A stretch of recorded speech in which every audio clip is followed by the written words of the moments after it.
So till the last class, we were talking in terms of an individual flip-flop, right?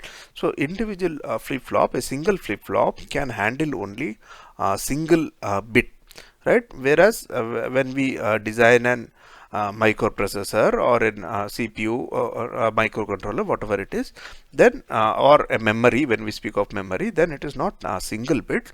It will be like at least it will be an 8-bit data for an 8-bit processor, or if it is a 16-bit processor, there will be 16 bits together, right? We are going to handle 16 bits together. Similarly, if 32-bit, and now we even have 64-bit processors, so 16 bits together we need to handle. So 64 bits together we need to handle for a 60-bit processor. So what is an register is? A register is nothing but a group of binary storage cells suitable for holding binary information. Like for an 8-bit, for example, for an 8-bit register will have 8 flip-flops together. Okay, so that will become an register, 8-bit register. Similar, so a group of flip-flops constitutes an register. Each flip-flop is a binary cell capable of storing only 1 bit of information. So an n-bit register has a group of n flip-flops. So if I say a 64-bit register, actually there will be 64 flip-flops there. Okay, each flip-flop will just have only 1 bit storage. Okay, in addition to that, it is not just n number of flip-flops which are kept into a register, but also the flip-flops will have certain inputs which will make the register to perform certain additional combinational functions. Okay, data processing task. Okay, we will see what for. So every register, other than having so say 8-bit processor, suppose I talk about an 8-bit register, 8 input, 8 output to load this data into the register.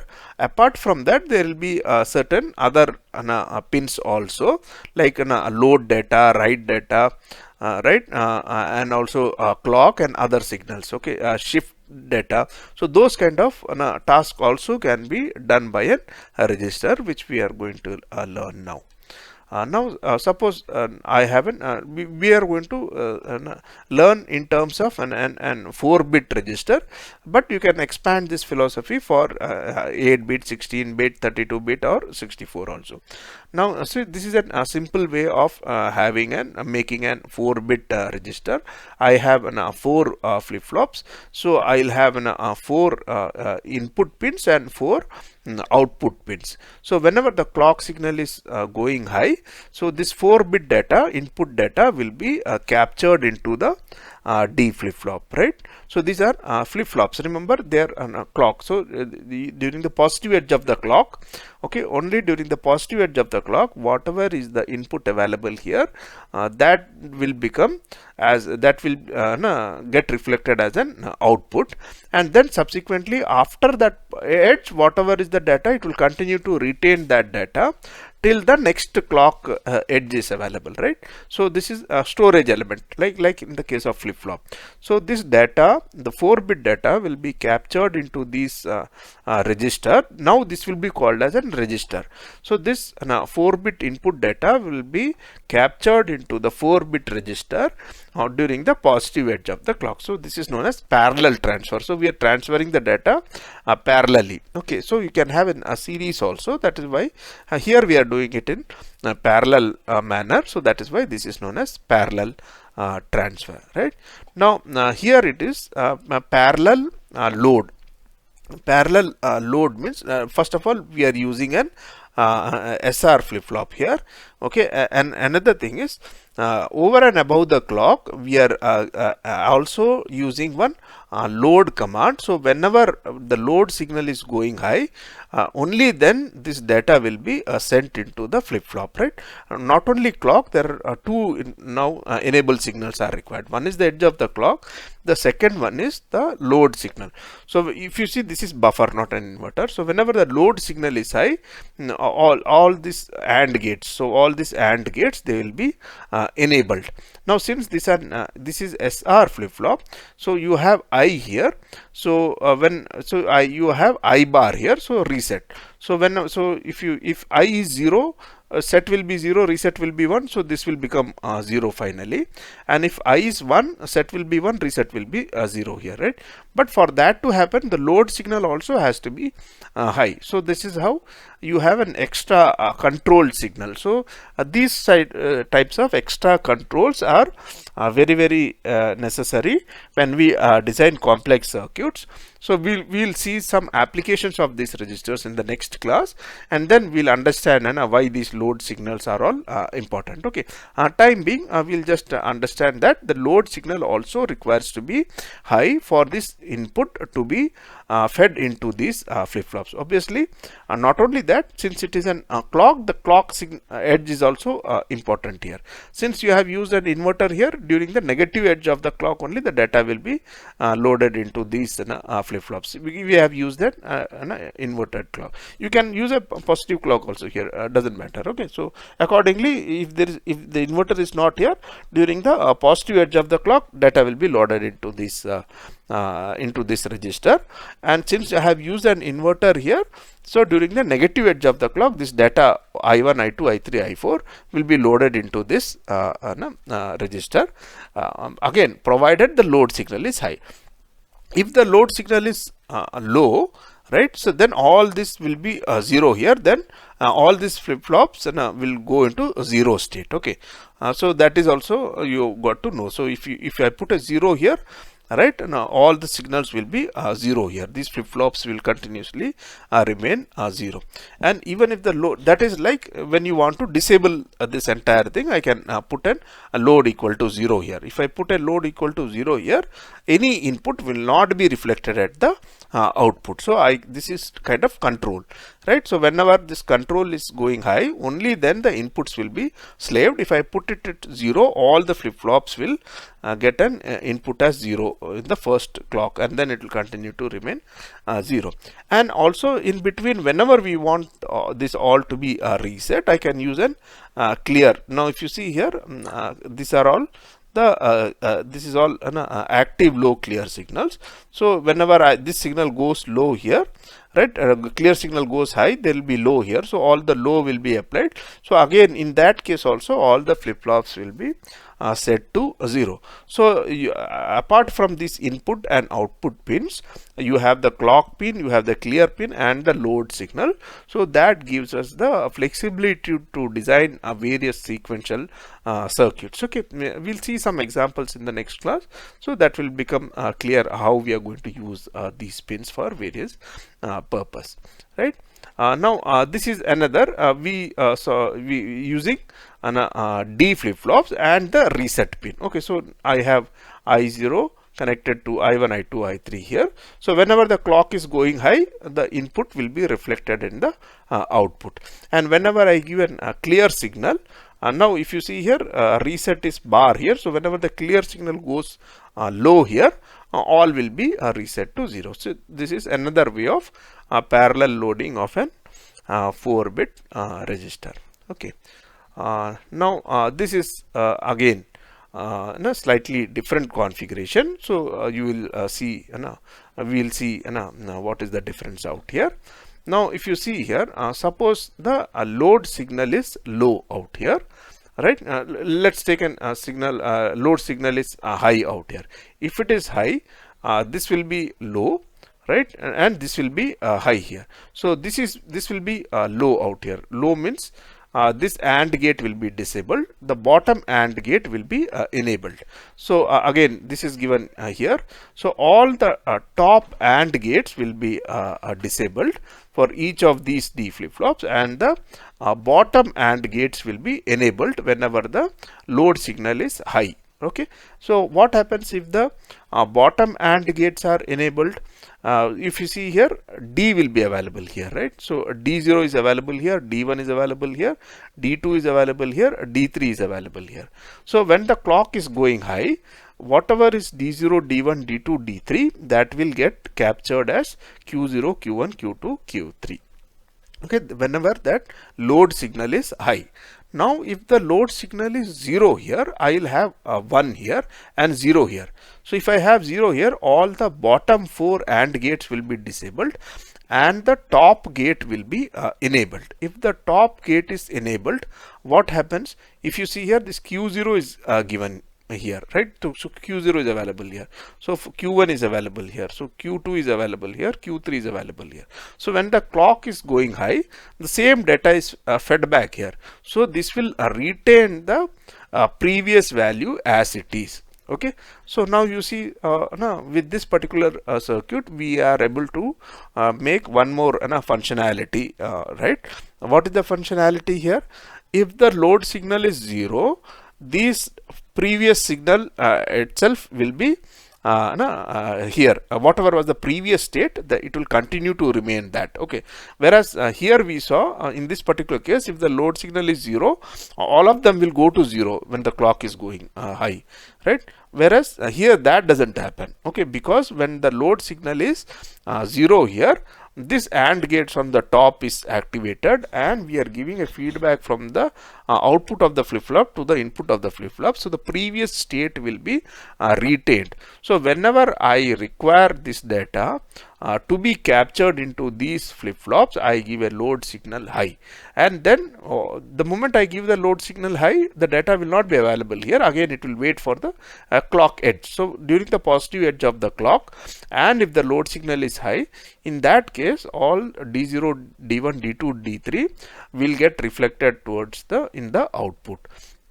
And in case the load signal is 0, then whatever was the previous state, it will continue to remain in that previous state. Also you have a clear signal here. You can whenever you put clear equal to 0, you will find all the four because there is a bubble out here, right? Active low. So if the clear is 0, all the 4 flip-flops can be reset to 0, right? Is it okay with all of you? Kishan, Ritika, how this works? Okay. So now you can till now we saw how an parallel data is being fed into a register. Now I have a 4-bit register. If the data is coming serially, then I can have these kind of connections also. Now if you see here, input is available here. In the first clock, this input will come available here. Now the next data comes here in the next clock, whereas this previous data will keep moving towards the right. So in 4 clock cycles, the serial data which is coming here now will be stored in this 4 registers, and then subsequently it can be tapped, and parallelly you can take that data. So you can use this to convert serial data into parallel data.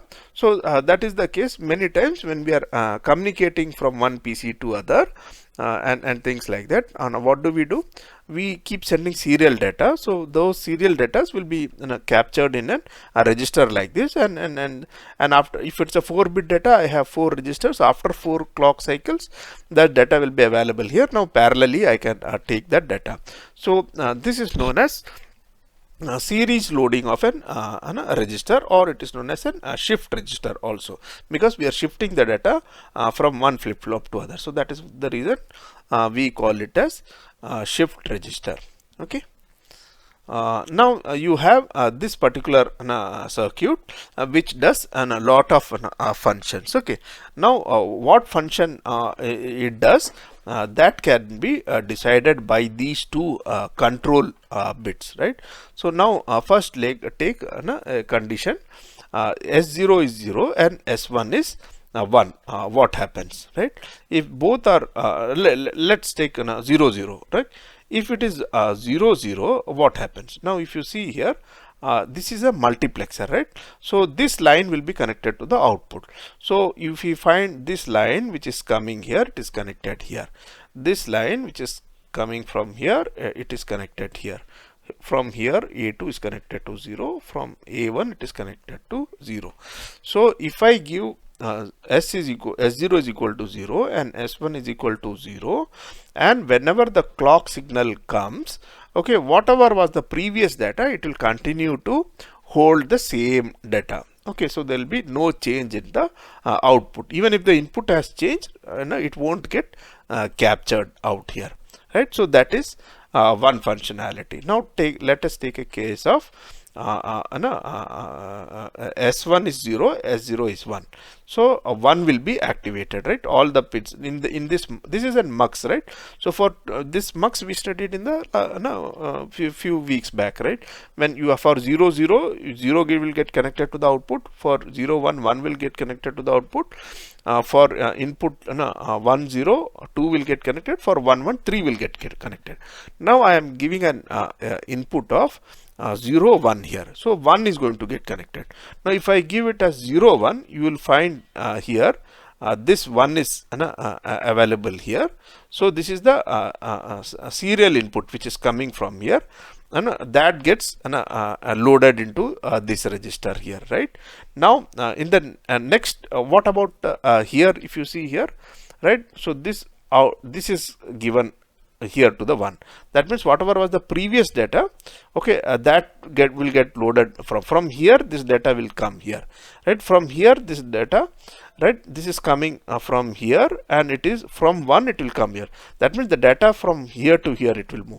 The serial input data which is coming here will come to this flip flop, right, because it is 1. So if you see serial input 1, it is coming 1 here, it is going to D. The output of this will come here through 1, because you have now selected 1 for the mux, it will come here. Output of this, it will come here through 1, it is available here. Now again from here the output is available here, it will come to 1. So what is happening is it will shift the data towards the right. Okay, with each clock the serial input will come here, and it will keep shifting the data towards the right. Okay, so that is how we can do an shift right operation, okay, by giving a 0 1 here.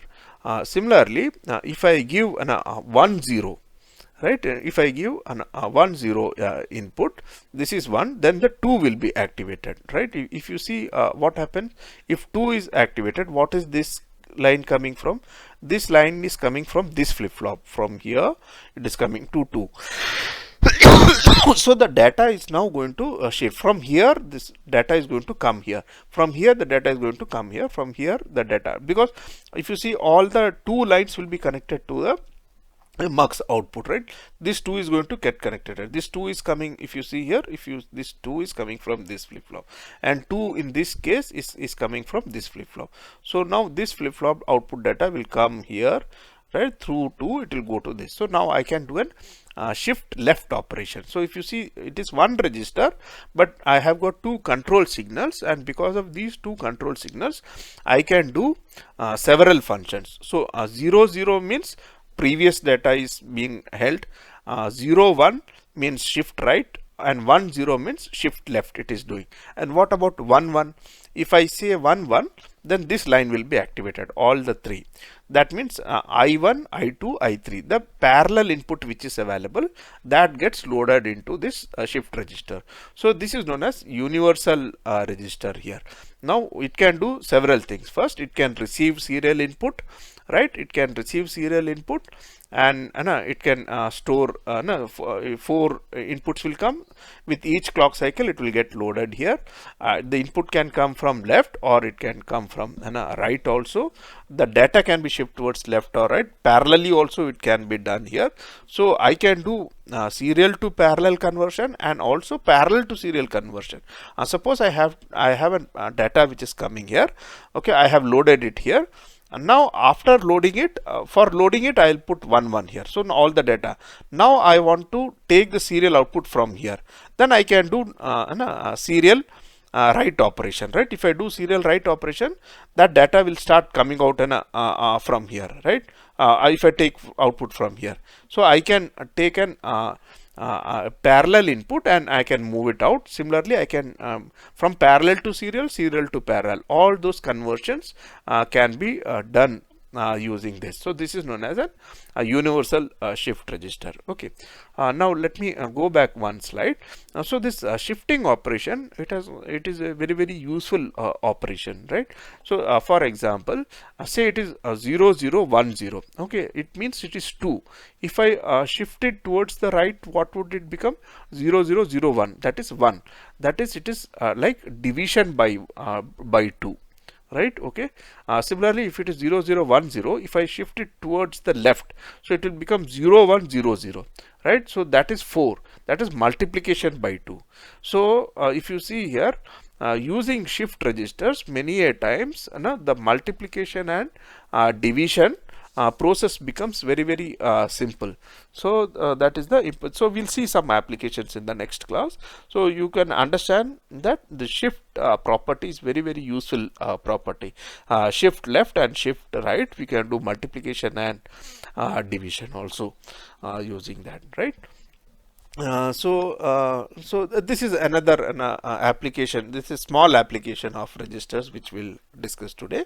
Like you have your WhatsApp, and you keep seeing to it that that message keeps popping up that it is end to end encrypted. And how do we encrypt and digital data? Suppose this is a digital data which is coming in here, and you have some pseudo-random series like 0 1 1 1 0, some number which is, you do an XOR gate. Okay, if you do an XOR gate, this data will get corrupted, right? It will become a random number. So one who is intercepting that will not be able to decode it, right? Because now like if it is like because you are doing an XOR operations with some kind of random number, but if that random number is known at the receiver end also, okay, if these two guys they know what kind of sequence is being generated, he does one more XOR gate, then he will get back the plain text. So the plain text gets ciphered, and again you do the XOR operation, you get back the on a plain text. Like suppose it is 1, you are doing an XOR with 0, it will become 1 here, right? Suppose it is 1 here, you are doing an XOR with 1, it will become 0 here. You could again, you are doing one more XOR, you will get back the data, right? So 2 XORs will again revert back the data as it is. So but you cannot keep doing XOR with a single. So this sequence has to be secret, right? So and they have to be synchronized between the transmitting and the receiving station, and also the sequence should be the kind of sequence you are generating here. The receiver also should generate the same kind of sequence. Okay, so that can be done here. Suppose this is an 3-bit register. If I take 0, and if I take from these two, 0 1 2 just indicates the position. This 2 obviously cannot be stored in a register, right? So if you just do an XOR of this and feed back here, right? Here you are again from between 1 and 2, you are doing an XOR and feeding it here. So you can see here, if it is an initial value, first of all you feed an initial value 0 0 0 1, right? Now you take the output from this bit, so you will get XOR. If you do an XOR, you will get 1 0 0, then you will get again in the next cycle you will get 1 0 0, right? You just have to see whether this operation works. Now you will see this is the sequence which is generated. 1 from Q2. If I am talking about Q2, 1 0 0 1 1 1 0, and then it repeats here. Now this sequence is a random series, right? So this series will be different on several conditions. One, it depends on from where all you have taken this XOR inputs. Here you have taken from different registers, and also it depends on what is the initial value you have fed. So if you feed a different initial value, then again this series is going to be changed, right? In this case also, if you see here, it has generated in a different series. It is 1 0 0 1 0 0 1, some other series. So as long as both the transmitter and receiver, they know on which two requires to be XOR, and from what is the initial data to be fed, only then these two sequences at the receiver end and the transmitter end will be same, and they will be able to decode, decipher the data. So one who is not aware of these two things, so the software ensures that only this particular data, that what is to be initially loaded into this register, and from where all you need to take these two outputs, so that will be only known to the transmitter as well as the receiver. So there is an encrypted communication between these two guys. Okay, so that is how this is known as a pseudo random series. Suppose you have an 16 bit register. Okay, then you have several possibilities, like suppose you do an XOR of this and this, right? So it can generate a very big random series, like which repeats only after, say, it might be 1 1 0 0 1 1 again 0 0 4 ones 5 ones, like that. It can generate different kinds of series. So for if it is such a big register, you can find that how complex the series will be there, and it will be nearly impossible for somebody to find out what is that series. Okay, unless he knows how many which register has been used here, how many bit register has been used here, what is the initial data which has been fed, and from where all the tappings have been taken. So unless all this information is available to the third person, it will be impossible for him to decipher the data. So only the person who is aware of all these things. So whenever we transmit a data from a person A to person B, so it is encrypted in this manner, and only the person B is intimated the sequence, the actual encoding technique which has been employed. So that is how we do end-to-end encryption in digital circuits. Okay, so that's all for today. In the next class, we will, since we have learnt a little bit about registers, we will see some applications of registers in the next class. Okay, thanks a lot.